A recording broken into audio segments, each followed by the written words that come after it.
Let's see, got a Facebook post here. I guess that Michael Butler, he says, thank you for all your Democrat friends starting a war or something. I'm not sure what that means, Mike. I don't really get into that. But I am going to tell you, I'm going to read you Amanda Chase. She's running for governor. Her post, more bad news for the law-abiding gun owners regarding red flag laws. If the measures pass, a person would not be charged with a crime or even accused of one for their gun to be taken away. They would then be granted a hearing within 14 days of having their firearm seized to determine whether they will get it back or lose it for a longer period of time. So that appears heading out of the House today. And again, as far as my Democratic friends, I'm friends with a lot of people. I believe in friendships. And I don't let ideological positions stand in the way of myself and my friends. Now, you can choose, Michael, to live your life your way, and I'll choose to live my life my way. And I just don't let this stuff get in the way of friendships I have, because I believe in relationships and I believe in friends. And I have many friends on the other side of the aisle. And many of them I have on my show.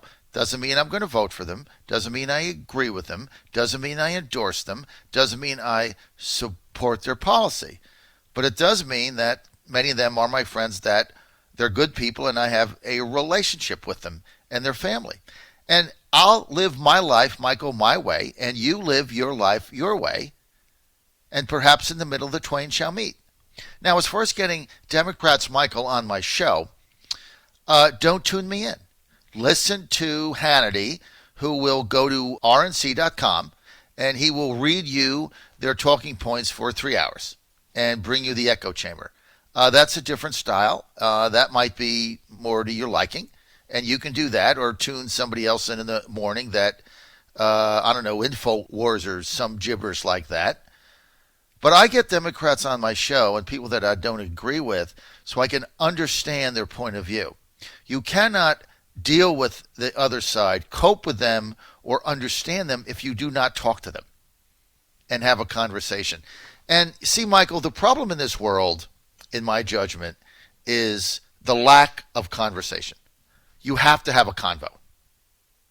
And you might argue whatever, but you've got to communicate.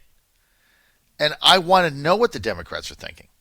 Because if I don't, how can I possibly figure out how to defeat their views if I don't understand what they're thinking and what their supporters are thinking? That's why I go to Iowa and I go to New Hampshire and I go to Bernie things and I go to Pete things and Amy things and all the town halls, and we get people on our bus and we bust our ass, if you will, to get out there instead of sitting in our comfy studio. You know how easy it is to sit in your studio, Michael, and drink coffee and have hot chocolate and have a staff bring you donuts and read the paper like McCraney does in Norfolk, or like John does in Richmond, or Hewitt does in Washington. You know how easy that is to have a coach there and they feed you the news and you read the talking points of the day?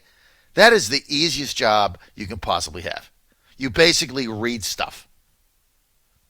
You know how tough it is to take your equipment, get on a plane, get on a bus, go in the cold, drive to events, find people supporting the other candidates, get them on the bus, interview them live. You know how tough that is? Drag all your equipment around the country. Why do I do it?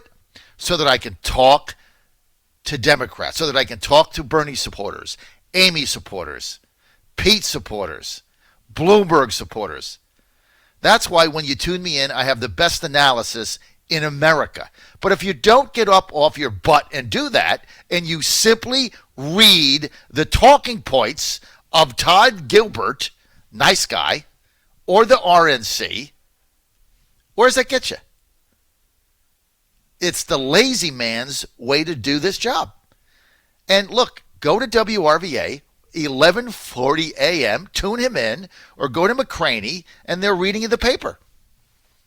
And maybe that's a better option.